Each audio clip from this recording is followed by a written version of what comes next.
Abdullah bin Syu'aib wa Hasan Effendi bin Husain wa Haji Abbas bin Haji Umar wa Gagas Muhammad Zamzam bin Abdurrahim wa Haji Salim bin Abdurrani wa Terandas Haji Kalani MPDI bin Haji Mustafa Profesor Tuan Haji Mustafa Abdullah SH wa Nyai Cici binti Fulan wa Halimah binti Amak wa Aisyah binti Ahmad Arif wal Ustaz Mustafa bin Salim Masjid wa Abdullah bin Yahya wa Ahmad Nasir SH bin Haji Ahmad Hasan wa Abdurrahman Maci bin Maci wa Husaini bin Abdurrahman Maci wa jami'i man mutasina fi hadzal madrasah min asatidina wa mutasibin ilaihim bi an wa tawashshahum bi rahmah wal firasagina jana bi rahmatih wa walidihim khassa ambatin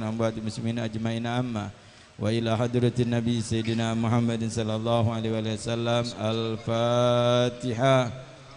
أعوذ بالله من الشيطان الرجيم بسم الله الرحمن الرحيم الحمد لله رب العالمين الرحمن الرحيم مالك يوم الدين إياك نعبد وإياك نستعين اهدنا الصراط المستقيم صراط الذين أنعمت عليهم غير المغضوب عليهم ولا الضالين آمين بسم الله الرحمن الرحيم ياسين والقرآن الحكيم إنك لمن المرسلين على صراط مستقيم تنزيل العزيز الرحيم لتنذر قوما ما أنذر آباؤهم فهم غافلون لقد حق القول على أكثرهم فهم لا يؤمنون إنا جعلنا في أعناقهم أغلالا فهي إلى الأذقان فهم مقمحون وجعلنا من بين أيديهم سدا ومن خلفهم سدا فأغشيناهم فهم لا يبصرون وسواء عليهم أنذرتهم أم لم تنذرهم لا يؤمنون إنما تنذر من اتبع الذكر وخشي الرحمن بالغيب فبشره بمغفرة وأجر كريم إنا نحن نحيي الموتى ونكتب ما قدموا وآثارهم وكل شيء أحصيناه في إمام مبين واضرب لهم مثلا أصحاب القرية إذ جاءها المرسلون إذ أرسلنا إليهم اثنين فكذبوهما فعززنا بثالث فقالوا إنا إليكم مرسلون قالوا ما أنتم إلا بشر مثلنا وما أنزل الرحمن من شيء إن أنتم إلا تكذبون قالوا ربنا يعلم إنا إليكم لمرسلون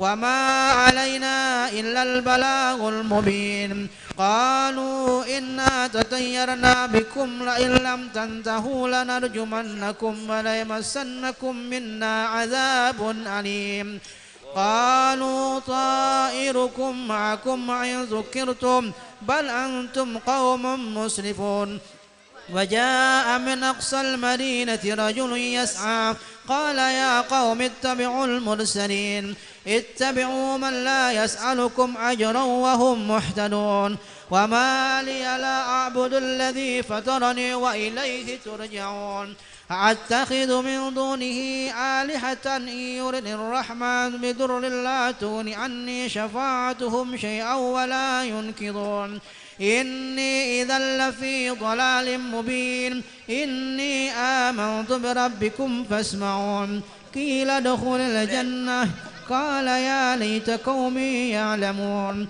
بما غفر لي ربي وجعلني من المكرمين وما أنزلنا على قومه من بعده من جند من السماء وما كنا منزلين إن كانت إلا صيحة واحدة فإذا هم خامدون يا حسرة على العباد ما يأتيهم من رسول إلا كانوا به يستهزئون ألم يروا كم أهلكنا قبلهم من القرون أنهم إليهم لا يرجعون وإن كل لما جميع لدينا محضرون وآية لهم الأرض الميتة أحييناها وأخرجنا منها حبا فمنه يأكلون وجعلنا فيها جنات من نخيل وعناب وفجرنا فيها من العيون ليأكلوا من ثمره وما عملته أيديهم أفلا يشكرون سبحان الذي خلق الأزواج كلها مما تنبت الأرض ومن أنفسهم ومما لا يعلمون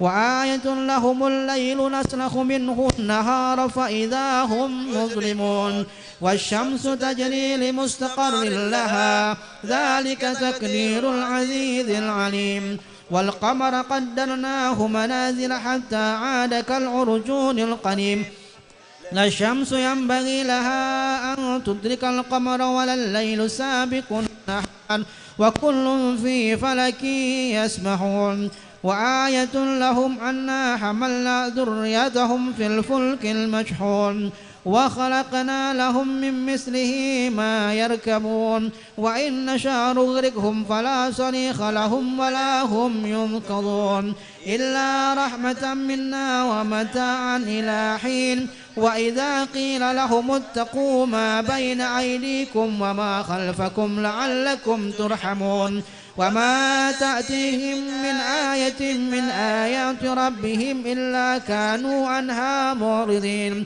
وإذا قيل لهم أنفقوا مما رزقكم الله قال الذين كفروا للذين آمنوا أنطعم من لو يشاء الله أطعمه إن أنتم إلا في ضلال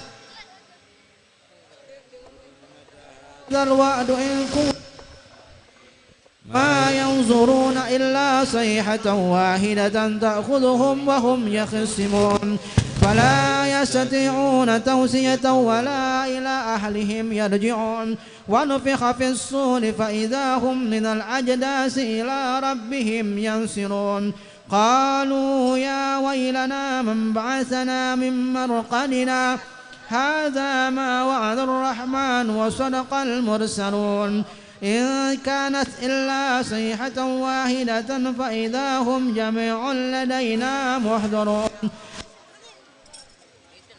شيء ولا تجزون إلا ما كنتم تعملون إن أصحاب الجنة اليوم في سور فاكهون هم وأزواجهم في ظلال على الأرائك متكئون لهم فيها فاكهة ولهم ما يدعون سلام قولا من رب رحيم وامتازوا اليوم أيها المجرمون ألم أعهد إليكم يا بني آدم ألا تعبدوا الشيطان إنه لكم عدو مبين وأن اعبدوني هذا صراط مستقيم ولقد أضل منكم جبلا كثيرا أفلم تكونوا تعقلون هذه جهنم التي كنتم توعدون اصلوها اليوم بما كنتم تكفرون اليوم نختم على أفواههم وتكلمنا أيديهم وتشهد أرجلهم بما كانوا يكسبون